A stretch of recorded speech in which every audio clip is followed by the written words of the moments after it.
Bienvenue dans cette nouvelle vidéo. Aujourd'hui, je vais vous présenter 10 mystères, 10 histoires que vous ne connaissez, je pense, probablement pas. Personnellement, ça a été des découvertes pour chacune des histoires très intéressantes. On va voir des histoires d'un peuple, d'un village qui a disparu en une seule nuit. On va aussi voir l'histoire d'un homme qui ne semblait pas vouloir mourir, ou même d'un escalier, avec des spécificités très particulières et surtout un constructeur bien mystérieux. J'espère que cette vidéo vous plaira. Comme d'habitude, si c'est le cas, n'hésitez pas à laisser un j'aime, un petit pouce bleu, à vous abonner à la chaîne aussi si ce n'est pas encore fait. Retrouvez-moi aussi sur Instagram, je vous le mets juste ici à Ken TV pour suivre un peu l'envers du décor. Et si maintenant vous êtes bien installés, on est parti pour se plonger ensemble dans nos 10 histoires mystérieuses.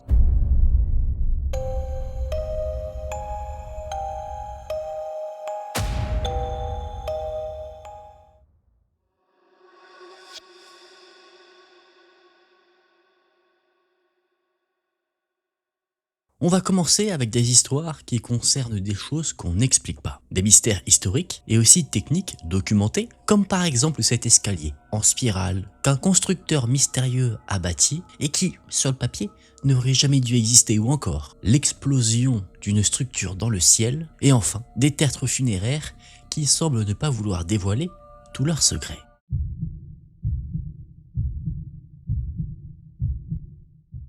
Ce sont souvent les grands mystères qui captent toute notre attention. Le triangle des Bermudes, le monstre du Loch Ness, Bigfoot. Pourtant, il arrive que des anomalies bien plus discrètes soient tout aussi troublantes. Parfois, un simple détail presque anodin suffit à remettre en question tout ce que l'on croit savoir, comme cet escalier en colimaçon, dissimulé à l'intérieur d'une vieille chapelle du Nouveau-Mexique qui, selon toute logique, ne devrait tout simplement pas exister. La chapelle en question, connue sous le nom de Loreto Chapel, a été construite il y a près de 150 ans. À l'époque, les religieuses se plaignaient d'un problème très concret. Pour accéder à la tribune du chœur, elles devaient grimper à l'aide d'une échelle, une manœuvre dangereuse, surtout avec leur longue robe. L'idée d'installer un escalier s'imposa rapidement, mais aucun artisan ne parvint à proposer une solution viable. La chapelle était trop petite.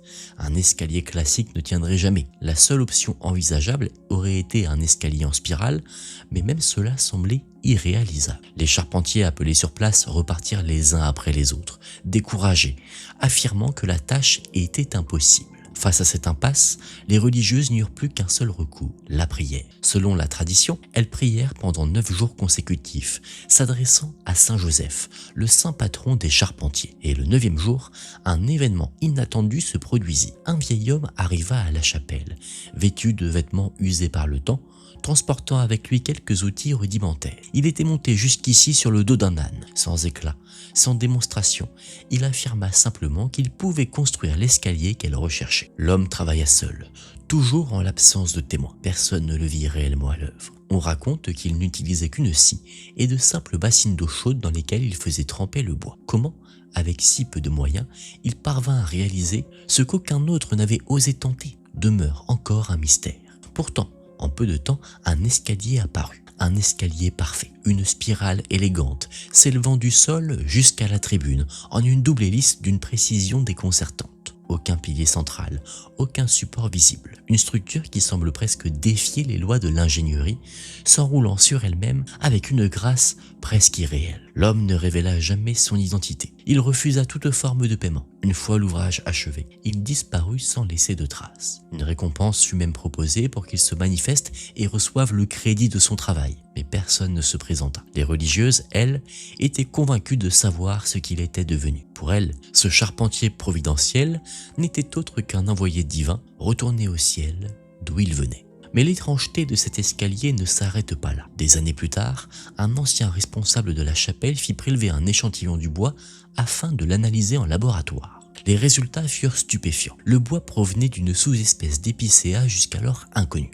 Un matériau d'une densité et d'une résistance inhabituelle comparable à celui que l'on trouve dans les forêts glacées du Grand Nord, au Canada ou en Russie. Une question demeure alors sans réponse. Comment un bois aussi rare, issu de régions froides et lointaines, a-t-il pu se retrouver au Nouveau-Mexique au XIXe siècle? Et comment cet escalier, sans clou apparent, sans support central, tient-il toujours debout aujourd'hui? Avec le temps, le mystère ne s'estompe pas. Il s'épaissit, comme si cet escalier n'était pas seulement une prouesse architecturale, mais un rappel silencieux que certaines choses, même au cœur d'un monde rationnel, échappent encore à toute explication.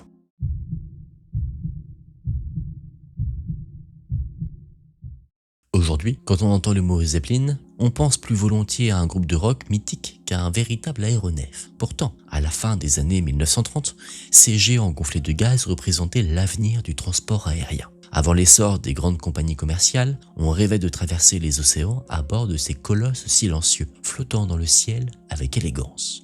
Et pendant ce temps, il sembla que l'Allemagne avait pris une avance décisive dans ce domaine. Le pays vantait fièrement sa maîtrise technologique et présentait ce dirigeable comme le summum du luxe et de la sécurité. Le plus emblématique d'entre eux portait un nom appelé à entrer dans l'histoire, le Hindenburg. Le 6 mai 1937, ce géant des airs approchait d'une base navale dans le New Jersey, après une traversée transatlantique sans incident apparent. Quelques années seulement avant que la Seconde Guerre mondiale ne rende ce type de voyage impensable, le Hindenburg s'apprêtait à se poser sous les yeux du monde. La scène fut enregistrée par un journaliste radio expérimenté, Herbert Morrison. D'une voix calme, presque monotone, il décrivait l'approche du dirigeable. Les amarres jetées, les moteurs arrière maintenant l'équilibre, la manœuvre parfaitement maîtrisée. Puis, en une fraction de seconde, tout bascula. Une étincelle, une lueur et soudain l'inimaginable. Il s'est embrasé, cria-t-il à l'antenne, alors que l'aéronef se transformait en une boule de feu, s'effondrant vers le sol comme une pluie de métal en fusion. Sa voix se brisa, répétant horrifié « Oh l'humanité ! Oh l'humanité !» Le choc fut d'autant plus immense que le Hindenburg était présenté comme l'un des aéronefs les plus sûrs jamais construits. Il avait déjà effectué plusieurs voyages entre l'Europe et l'Amérique sans le moindre incident. On espérait même que cette prouesse technologique inaugure une nouvelle ère du voyage aérien de luxe. Alors, que s'est-il passé? Pourquoi ce symbole de modernité avait-il fini ainsi, consumé par les flammes? À ce jour, personne n'en est absolument certain. L'éclatement de la Seconde Guerre mondiale, 2 ans plus tard, relégua rapidement la catastrophe au second plan, noyée dans les fracas d'événements bien plus vastes et meurtriers. Pourtant, le mystère demeure, et avec le recul, il peut sembler presque inévitable qu'un engin rempli de gaz inflammable finisse par prendre feu. Mais à l'époque, les ingénieurs allemands assuraient que toutes les précautions imaginables avaient été prises. Les passagers se voyaient confisquer briquets et allumettes, les passerelles étaient recouvertes de matériaux spéciaux pour éviter la moindre étincelle, l'équipage portait des combinaisons non inflammables, le dirigeable évitait soigneusement les orages et les décharges électriques. L'un des officiers, Ernst Lehmann, affirma même avec assurance « Ne vous inquiétez pas, les Zeppelin n'ont jamais d'accident ». Et pourtant, ce jour-là, malgré un premier retard causé par des nuages orageux, le Hindenburg reçut finalement l'autorisation d'atterrir. C'est précisément à ce moment, lors de l'approche finale, qu'il s'embrasa. Le bilan humain, bien que tragique, fut moins lourd qu'on aurait pu l'imaginer. 97 personnes survécurent, tandis que 35 perdirent la vie, membres d'équipage et passagers confondus. Des décennies plus tard, certaines théories vinrent ajouter une couche supplémentaire de mystère. L'écrivain Michael Mooney suggéra qu'un membre de l'équipage, Eric Spell, aurait pu saboter le dirigeable. Spell aurait entretenu une relation avec une femme connue pour son hostilité envers le régime nazi. En 1937, bien que la dissidence soit déjà sévèrement réprimée, des actes de sabotage existaient encore, utilisés ensuite par le régime comme prétexte pour renforcer son emprise totalitaire. Fait troublant, alors même que le FBI explorait sérieusement cette piste lors de son enquête, les autorités nazies restèrent étonnamment discrètes. Le seul haut dignitaire à commenter publiquement la catastrophe, le Reichsminister Hermann Göring, balaya l'affaire d'un revers de la main, la qualifiant simplement d'acte de Dieu. Alors, que faut-il croire? Un accident tragique, fruit d'une malchance extrême, ou un acte de sabotage, peut être l'un des premiers gestes de résistance contre un régime en train de basculer dans l'horreur? Personne ne détient de réponse définitive, et tant que la vérité restera hors de portée, la fin du Hindenburg continuera de hanter l'histoire, suspendue quelque part entre progrès, propagande et mystère.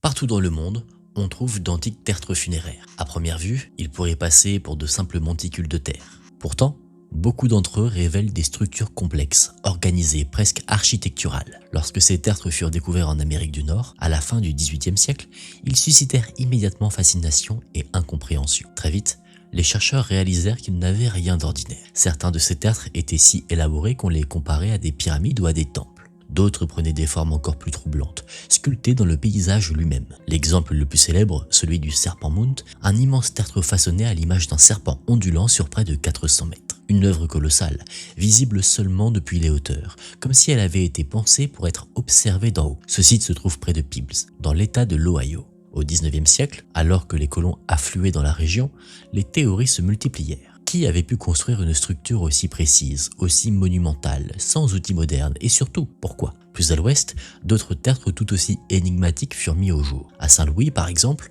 un monticule si imposant qu'on le compara à une pyramide égyptienne surgie du sol, alimentant encore davantage la curiosité. Les peuples autochtones vivant toujours dans ces régions affirmaient que ces tertres avaient été construits par un peuple très ancien, disparu depuis longtemps. Une réponse qui ne faisait qu'épaissir le mystère.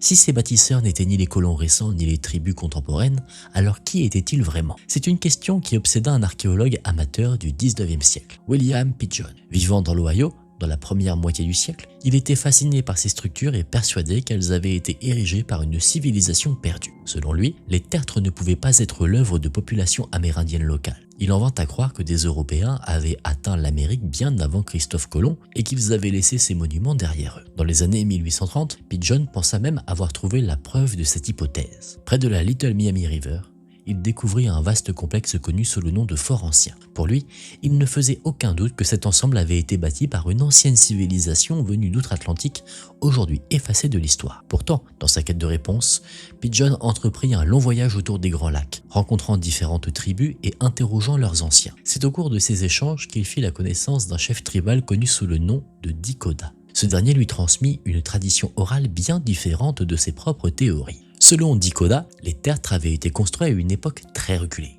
lorsque les dieux étaient descendus sur terre, des êtres venus du ciel, dotés d'une force prodigieuse, capables d'ériger d'immenses temples et complexes cérémoniels. Pidgeon, qui cherchait une origine européenne, se retrouvait confronté à une explication encore plus vertigineuse. Des bâtisseurs venus des cieux. Ces récits entraient en résonance avec d'autres légendes amérindiennes, évoquant une ancienne race de géants, des êtres presque aussi grands que les arbres, dotés d'une force surhumaine, capables de déplacer des masses de terre colossales et de façonner le paysage. Les tertres funéraires ne seraient alors que les vestiges silencieux de leur passage. Un autre chercheur, Cyrus Thomas, adopta cependant une approche bien plus méthodique. Contrairement aux spéculations sur des civilisations perdues ou des êtres célestes, Thomas étudia minutieusement les tertres et recueillit les témoignages locaux, qu'il confronta aux données archéologiques, et sa conclusion était radicalement différente. Les bâtisseurs n'étaient ni des Européens anciens, ni des géants mythiques, mais bien les ancêtres des peuples amérindiens eux-mêmes. Aujourd'hui, la plupart des chercheurs attribuent ces structures aux grandes cultures nord-américaines précolombiennes. La culture Adena, active entre 1000 avant notre ère et 200 de notre ère, aurait érigé de nombreux tertres funéraires, peut-être même le serpent Mount. Elle fut suivie par la culture Hopewell, puis par les Mississippiens, qui dominèrent la région jusqu'à l'arrivée des Européens vers 1600. Et pourtant, malgré ces explications, le mystère n'est pas totalement dissipé, car la précision, l'ampleur et la symbolique de certains tertres continuent de poser question. Pourquoi tant d'efforts pour des structures souvent invisibles depuis le sol? Pourquoi ces formes animales, ces alignements parfaits, ces sites choisis avec tant de soin? Les tertres funéraires demeurent là, silencieux, témoins d'un passé encore partiellement obscur. Et même si l'archéologie moderne a apporté de nombreuses réponses, il reste suffisamment d'ombre pour que ces monticules de terre continuent de nourrir l'imagination et de rappeler que certaines pages de l'histoire humaine n'ont pas encore livré tous leurs secrets.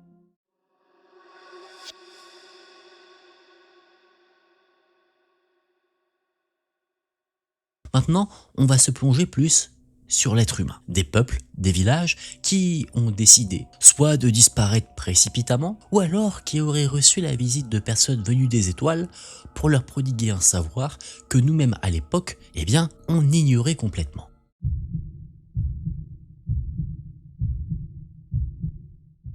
Au cœur du désert du Rajasthan, en Inde, se trouvent les ruines silencieuses d'un village abandonné depuis plus de 2 siècles. Un lieu figé dans le temps, dont les murs de pierre semblent encore murmurer les échos d'une vie disparue. Son nom est Kuldara, et son histoire est l'une des plus troublantes du sous-continent indien. Pendant plusieurs centaines d'années, Kuldara fut une communauté prospère. Fondé aux alentours de l'an 1291, le village était habité par les Palival Brahmanes, une caste réputée pour son érudition, sa rigueur morale et son ingéniosité. À son apogée, Kuldara et les villages alentours abritaient près de 1500 âmes. Dans un environnement désertique hostile, ils avaient pourtant réussi l'exploit de créer une véritable oasis. Les habitants cultivaient le blé, géraient l'eau avec une précision remarquable et vivaient dans un village à l'architecture étonnamment moderne pour l'époque. Les rues étaient larges, disposées en grilles, les maisons solides et bien pensées. Un immense réservoir permettait d'assurer l'approvisionnement en eau même lors des pires sécheresses. Rien, absolument rien ne laissait présager une fin brutale. Et pourtant, un soir de l'année 1825, Kuldara fut abandonné en une seule nuit, sans guerre, sans catastrophe naturelle visible, sans trace de lutte. Les habitants auraient simplement disparu. Et le plus déroutant, c'est qu'aucun village voisin ne semble avoir vu arriver cette population en exode. Aucune chronique ne mentionne un afflux soudain de réfugiés, aucun document ne décrit leur destination, comme si ces 1500 personnes s'étaient évaporées dans le désert, laissant derrière elles leurs maisons, leurs rues, leur quotidien intact. Face à ce vide historique, une légende a pris racine. Selon les récits transmis localement, les habitants de Kuldara auraient lancé une malédiction avant de partir, une imprécation destinée à empêcher quiconque de s'installer à nouveau sur ces terres. Et ce qui rend cette histoire particulièrement troublante, c'est que depuis cette nuit-là, personne n'a jamais réussi à repeupler durablement le village. Ce n'est pourtant pas faute d'avoir essayé. Des familles auraient tenté de s'y installer avant d'être frappées par une série de malheurs inexplicables. Maladies soudaines, accidents, décès. Les habitants des villages voisins refusent encore aujourd'hui de passer la nuit sur place. Kuldara est évité, craint et même presque tabou. Les historiens avancent une explication plus rationnelle mais tout aussi sombre. Selon l'une des versions les plus répandues, un seigneur local cruel et tyrannique aurait exigé la main d'une jeune fille de Kuldara. Les habitants, refusant de livrer l'une des leurs à cet homme, se seraient retrouvés face à une menace claire, accepter ou voir leur village détruit par la force. Plutôt que de céder, toute la communauté aurait choisi de partir ensemble, dans le secret de la nuit. Une autre version, encore plus tragique, affirme que la jeune fille aurait été tuée juste avant l'exode afin que le tyran ne puisse jamais l'obtenir et que les villageois ne soient pas retrouvés en sa compagnie sur les routes. C'est cette histoire qui aurait donné naissance à une autre légende, celle d'un esprit féminin hantant encore les ruines de Kuldara, une présence invisible, hostile, qui repousserait les intrus. Des visiteurs affirment avoir ressenti des coups, des poussées, comme si quelque chose cherchait à les chasser du site. Et la nuit, les témoignages deviennent plus inquiétants encore. On raconte que 2 touristes allemands auraient tenté de passer la nuit dans le village, attirés par des rumeurs de trésors enfouis. Après minuit, certains qu'ils étaient seuls, ils auraient commencé à creuser. Ils auraient découvert quelque chose mais n'auraient jamais pu l'emporter. L'un serait tombé gravement malade et serait mort peu après. L'autre, paniqué, aurait été arrêté dans un état de choc. Malédiction réelle ou simple coïncidence amplifiée par la peur et le folklore? Impossible à dire, mais une chose est certaine, Kuldara demeure vide, silencieux, intouché, comme si le village lui-même refusait d'accueillir de nouveaux habitants. Dans ce désert du Rajasthan, les pierres tiennent encore debout, les rues sont toujours là, les maisons aussi. Mais la vie, elle, ne reviendra peut-être jamais. Et tant que personne ne saura ce qui s'est réellement passé cette nuit-là, Kuldara restera ce qu'il est devenu, un village fantôme, prisonnier de son propre mystère.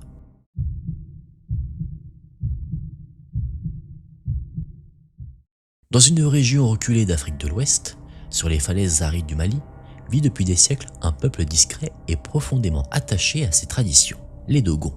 Aujourd'hui encore, cette communauté, forte d'environ 400 000 personnes, mène une existence simple, rythmée par l'agriculture, la transmission orale et des rituels ancestraux. À première vue, rien ne les distingue vraiment des autres peuples de la région.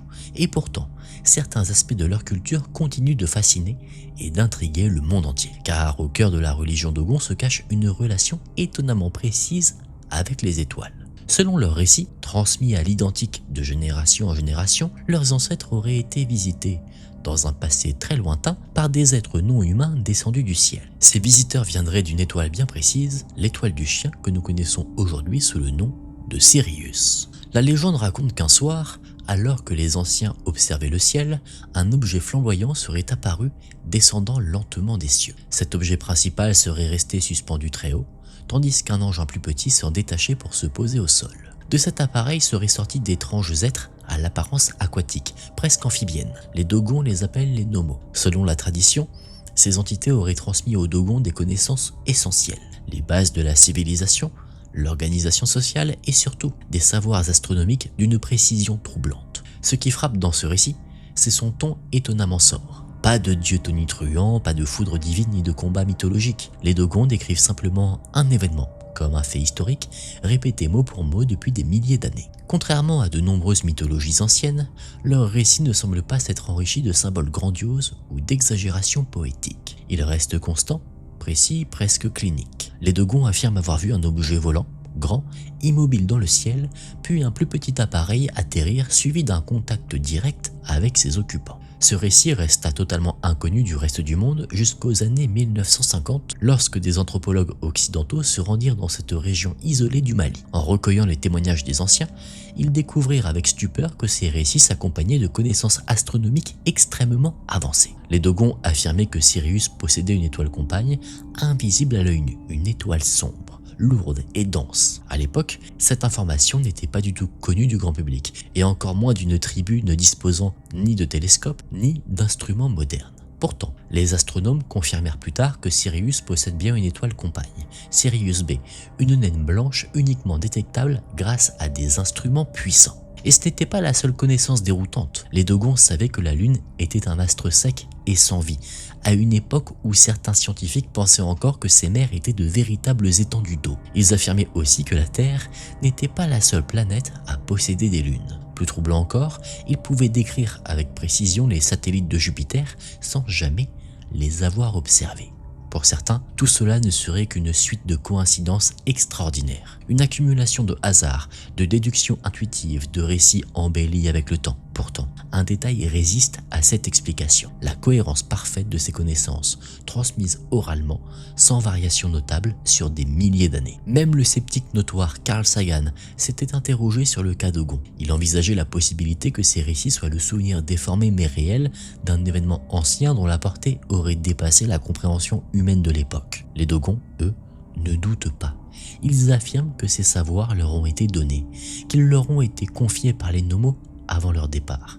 Et encore aujourd'hui, ils continuent de préserver fidèlement ces enseignements comme un héritage sacré. Alors, simple mythe, rencontre mal interprétée ou transmission de connaissances venues d'ailleurs? Nul ne peut l'affirmer avec certitude, mais une chose demeure. Au sommet des falaises du Mali, un peuple sans technologie moderne semblait connaître les secrets des étoiles bien avant que l'humanité ne lève les yeux vers elles avec des télescopes. Et si ces visiteurs venus de Sirius avaient réellement existé, que nous auraient-ils encore laissé à découvrir?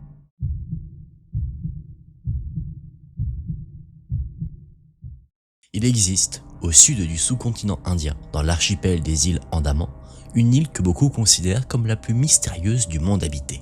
Une terre officiellement revendiquée par l'Inde, mais sur laquelle personne, ou presque, n'a le droit de poser le pied. Non pas par manque d'intérêt, mais parce que s'en approcher est tout simplement dangereux, à tel point que le gouvernement indien a rendu toute tentative d'accès strictement illégale. Cette île s'appelle North Sentinel. Ceux qui y vivent considèrent ce territoire comme leur propriété exclusive, et ils le défendent avec une férocité absolue. Quiconque s'approche de ces plages est immédiatement accueilli par une pluie de flèches. Les lois qui interdisent l'accès à l'île ne protègent pas seulement les habitants, elles protègent aussi les intrus potentiels, car ici, il n'y a ni avertissement, ni négociation. Juste une frontière invisible, mais mortelle. Les habitants de North Sentinel vivraient sur cette île depuis des dizaines de milliers d'années. Pourtant, presque rien n'est connu à leur sujet. Une jungle dense recouvre l'île et dissimule leurs habitations, même aux satellites. Autour de cette masse verte, une ceinture de récifs coralliens tranchants empêche les grands navires d'approcher. Seules de petites embarcations peuvent tenter un passage,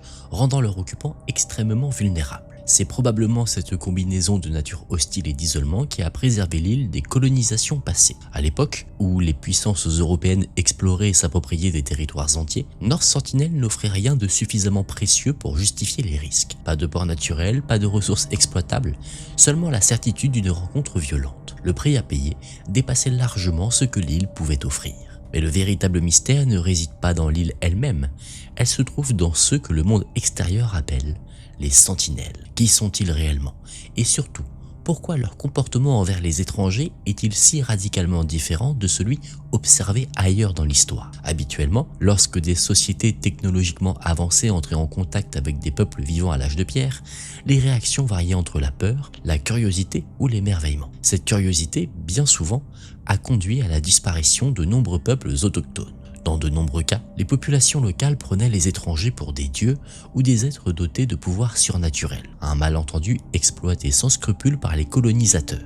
Les sentinelles, eux, n'ont jamais montré le moindre signe de fascination. Hélicoptères, bateaux, technologies modernes, rien ne semble les impressionner. À plusieurs reprises, des appareils ont tenté de s'approcher, pour être accueillis par des cris, des jets de pierre ou des flèches visant même les pales des hélicoptères. Le message était clair, partez. L'un des épisodes les plus troublants eut lieu après le tsunami de 2004. Alors que toute la région était dévastée, le gouvernement indien envoya un hélicoptère pour larguer de la nourriture sur l'île. Il fut accueilli par un guerrier solitaire, debout sur la plage, arc bandé, flèche prête à partir.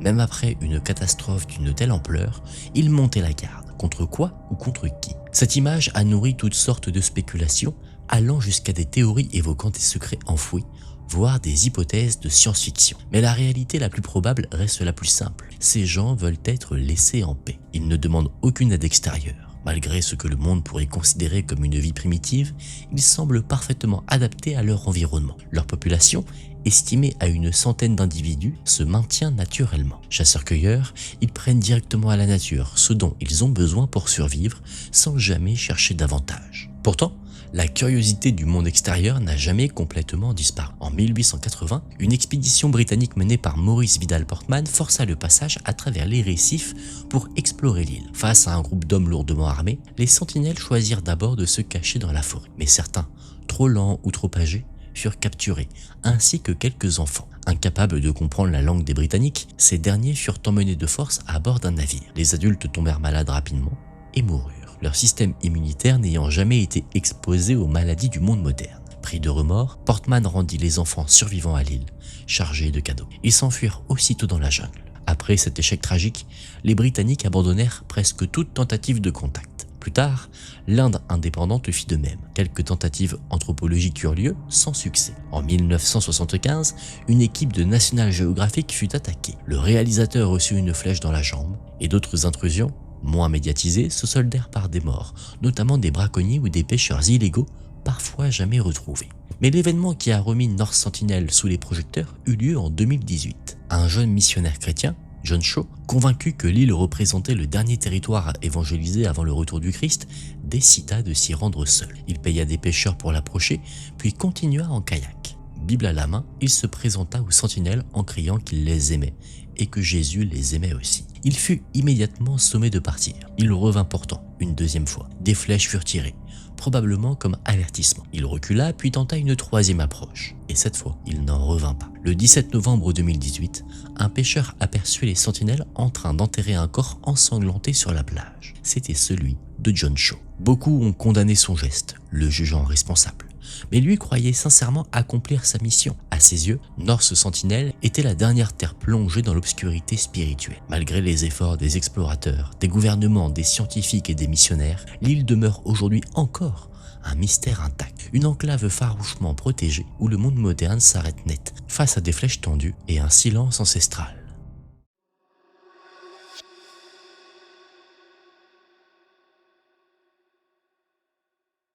Il y a des histoires si improbables qu'il est assez difficile d'y croire, et pourtant elles existent bien. Des histoires comme par exemple celle d'un bras qu'on a retrouvé dans l'estomac d'un requin, un bras dont le propriétaire a disparu. Alors, si ce bras a été trouvé, où est le reste du corps? On verra aussi l'histoire d'une femme, enterrée 6 pieds sous terre, qui a vu son corps être transformé en pierre. Des choses bien réelles, mais comment est-ce possible? Ça, c'est ce qu'on s'est évertué à chercher.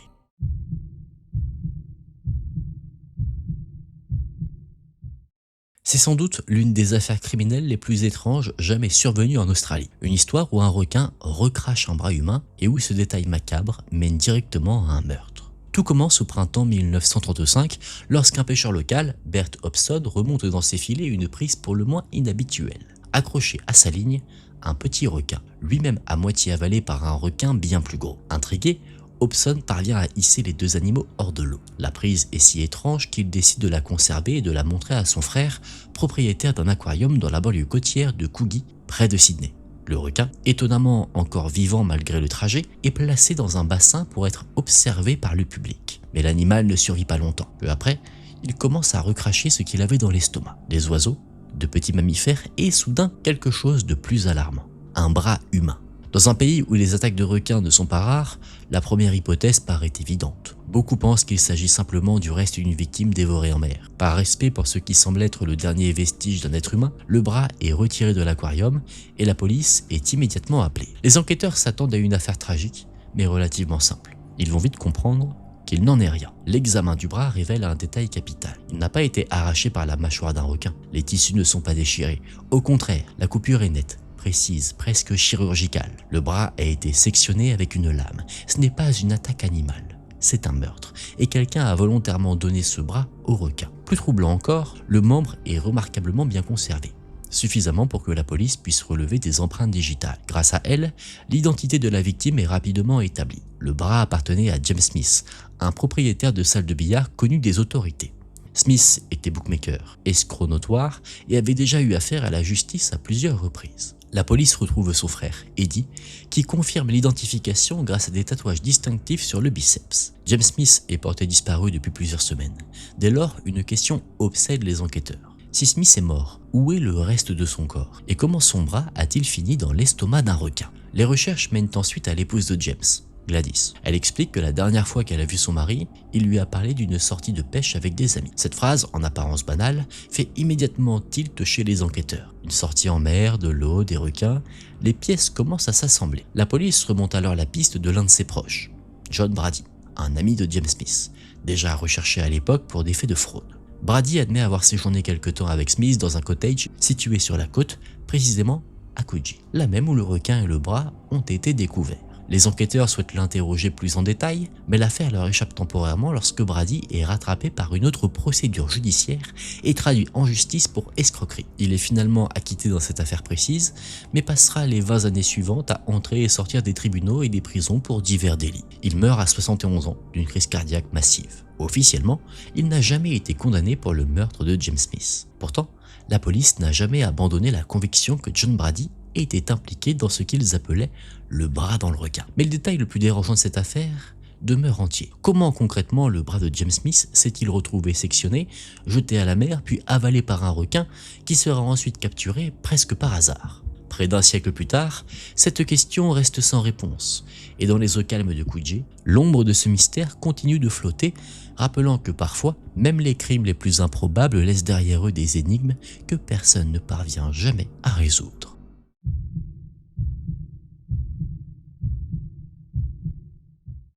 Le Kentucky n'est pas un état auquel on associe spontanément de grands mystères. On pense au Kentucky Derby, au poulet frit, à de vastes paysages ruraux. Rien qui évoque réellement l'étrange. Et pourtant, derrière cette image tranquille se cache une légende locale profondément dérangeante. Une histoire si singulière qu'elle a traversé les décennies sous un nom glaçant, celle de la jeune fille pétrifiée. L'histoire nous mène à Hazel, une petite ville endormie du comté de Morgan au cœur du Kentucky. Moins d'1 millier d'habitants, des collines, des champs vides et des cimetières. Beaucoup de cimetières, à tel point que certains disent, non sans un humour macabre, que les morts y seraient plus nombreux que les vivants. Selon la légende, peu après l'année 1900, des gardiens de l'un de ces cimetières furent chargés de déplacer plusieurs sépultures. Leur mission était simple, exhumer les cercueils et transférer les dépouilles vers un autre site. Parmi elles se trouvait celle d'une jeune fille de 17 ans prénommée Minnie Wheeler. Mais au moment de soulever son cercueil, quelque chose clochait.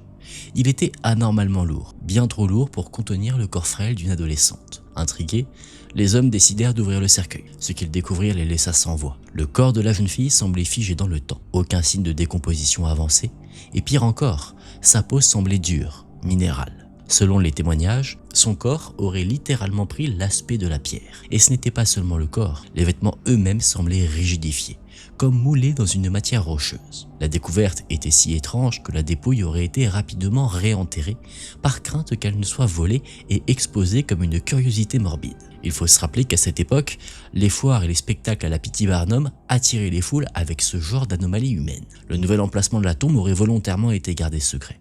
On sait seulement qu'elle reposerait quelque part dans l'un des anciens cimetières du comté de Morgan, sans savoir lequel.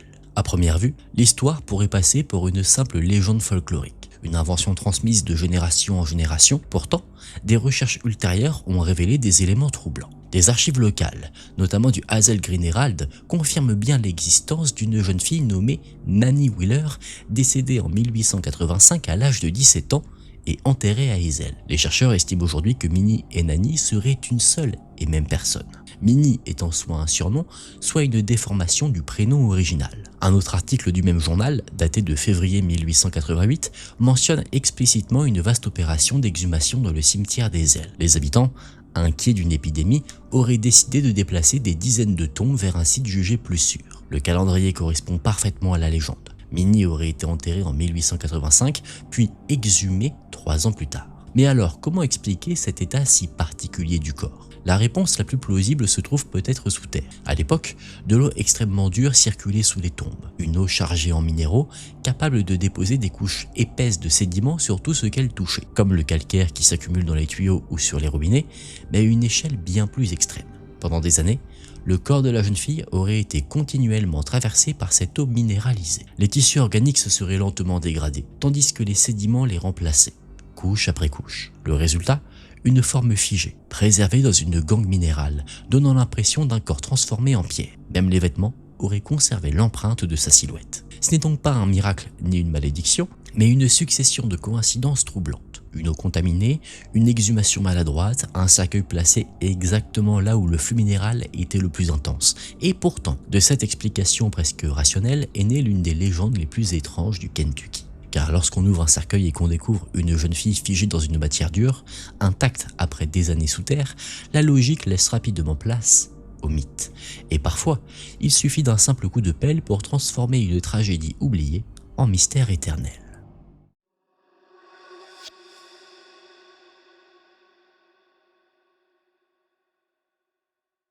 Enfin, dans ce dernier chapitre, on va voir des histoires qui peuvent carrément remettre en doute notre vision de la réalité, de la mort et du temps. Est-il possible de téléporter un bateau? Est-il possible qu'un homme puisse survivre à des situations qui auraient tué sur le coup n'importe qui d'autre? A priori, pas du tout. Et pourtant, l'histoire a montré que notre perception de certaines choses était peut-être faussée.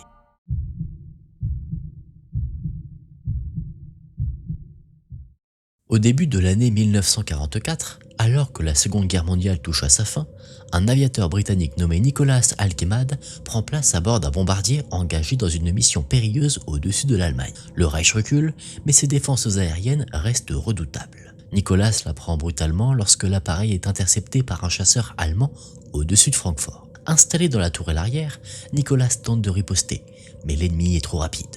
Le bombardier est touché de plein fouet et commence à s'embraser. Très vite, l'ordre d'évacuer retentit dans la carlingue. Nicholas obéit sans hésiter jusqu'au moment où il attrape son parachute. Celui-ci est en feu. Des éclats incandescents ont transformé la toile en cendres. Face à lui, 2 choix possibles. Rester dans l'avion et mourir brûlé, ou sauter dans le vide, sans parachute à plus de 5000 mètres d'altitude. À cet instant précis, Nicholas fait un calcul étrange, presque absurde.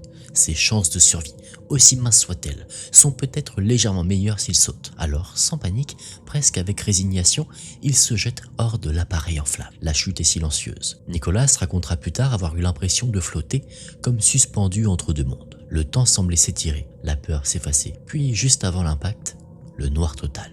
Lorsqu'il reprend conscience, il est allongé dans une forêt allemande immaculée, entouré d'arbres couverts de neige. Un instant, il se demande s'il n'est pas mort. Mais une douleur vive dans son genou le ramène brutalement à la réalité.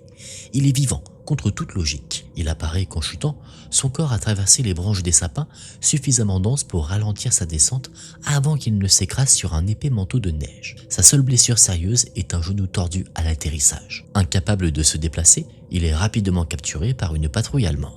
Les soldats ne le croient pas. Un homme tombé du ciel sans parachute ne peut pas être vivant. Ils le soupçonnent d'être un espion, largué derrière les lignes ennemies. Mais lorsque l'épave du bombardier est retrouvée, avec un parachute carbonisé encore accroché à la tourelle arrière, l'histoire de Nicholas devient impossible à nier. Soigné dans un hôpital allemand, il survit à la guerre et est rapatrié en Grande-Bretagne après la capitulation. On pourrait croire que cette chute miraculeuse serait l'événement le plus incroyable de sa vie, mais ce n'était que le début. Dans les années qui suivent, Nicholas semble défier la mort à répétition. Sur son lieu de travail, une lourde poutre d'acier tombe de plusieurs mètres et le frappe de plein fouet à la tête. Tout le monde pense qu'il est mort sur le coup. Il se relève quelques instants plus tard avec de simples ecchymoses. Plus tard, il est aspergé accidentellement d'acide sulfurique concentré. N'importe quel autre homme aurait été dissous. Nicholas, lui, s'en sort presque indemne. Une autre fois, il reçoit une décharge électrique massive, suffisante pour tuer sur le coup. Il est projeté en arrière, puis se relève encore une fois comme si rien ne s'était passé. L'épisode le plus absurde survient lorsqu'il inhale pendant 15 longues minutes du gaz chloré, un poison mortel utilisé durant la Première Guerre mondiale. Et là encore, il survit, sans même développer une petite toux. À mesure que les années passent, une étrange réputation le précède. Nicolas Alkemad devient l'homme qui ne meurt pas. Certains parlent d'une constitution exceptionnelle, d'autres évoquent une chance insolente. Quelques-uns murmurent même que la mort l'a tout simplement oublié. Et pourtant, malgré tous ces duels remportés contre l'inévitable, Nicolas finit par mourir, pas dans un accident spectaculaire ou dans un drame, mais paisiblement en 1988 à l'âge de 65 ans d'une crise cardiaque, comme tout le monde. Peut-être n'était-il pas immortel. Peut-être avait-il simplement passé sa vie à emprunter des chemins où aucun être humain n'aurait dû survivre et à en revenir encore et encore pour nous rappeler que parfois la réalité dépasse largement la fiction.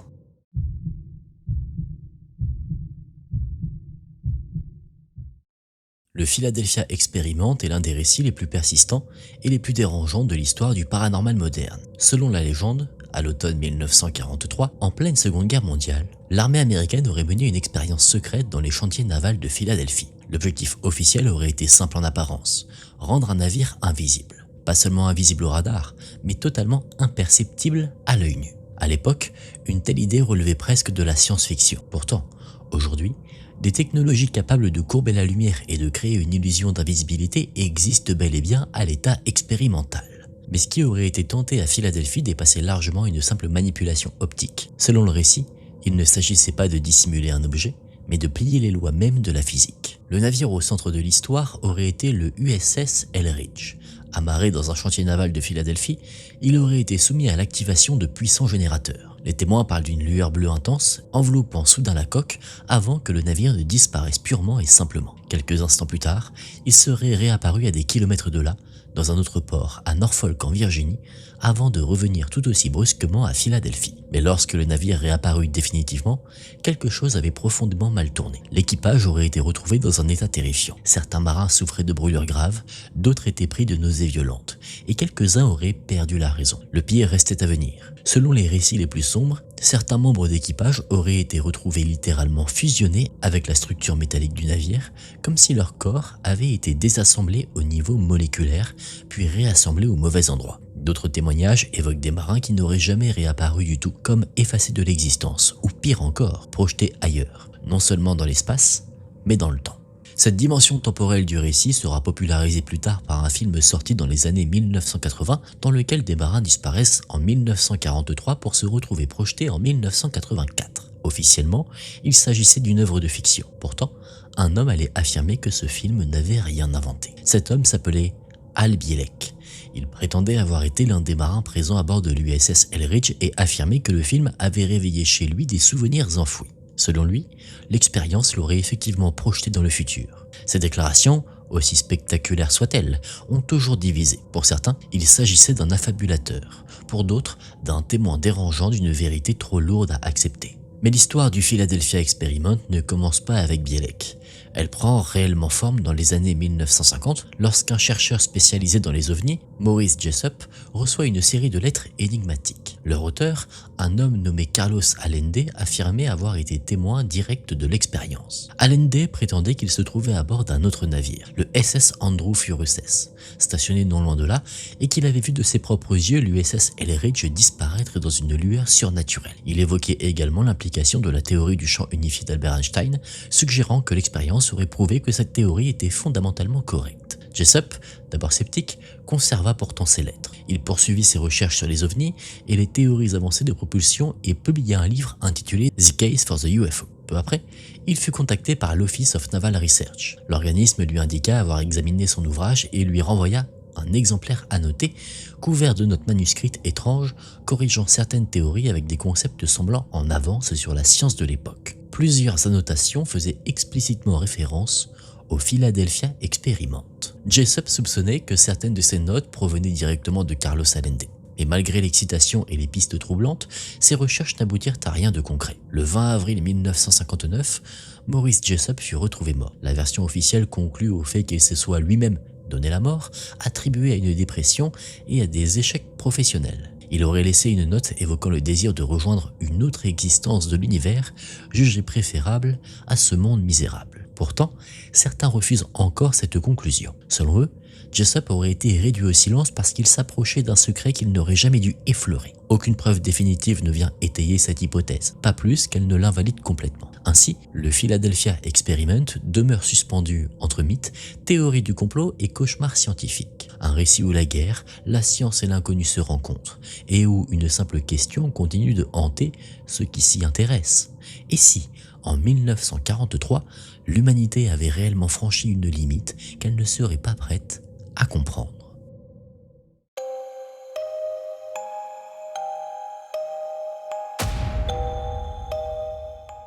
Mesdames et messieurs, on en a fini pour ces 10 histoires mystérieuses, j'espère que ça vous a plu. C'était un réel plaisir de vous partager toutes ces histoires. Personnellement, pendant les recherches, j'ai appris plein de choses et j'ai trouvé ces histoires fascinantes. J'espère que c'est le cas pour vous aussi. N'hésitez pas à me dire en commentaire si vous connaissiez une de ces histoires ou alors laquelle vous a le plus intrigué. Si la vidéo vous a plu, laissez un j'aime. Abonnez-vous à la chaîne, c'est extrêmement important, donc pensez-y. Retrouvez-moi aussi sur Instagram @KenTV. Merci d'avoir regardé cette vidéo jusqu'à la fin. C'était un plaisir d'avoir passé ce temps avec vous. Moi, je vous dis à très vite dans une prochaine vidéo. Prenez soin de vous, c'était Ken. Salut!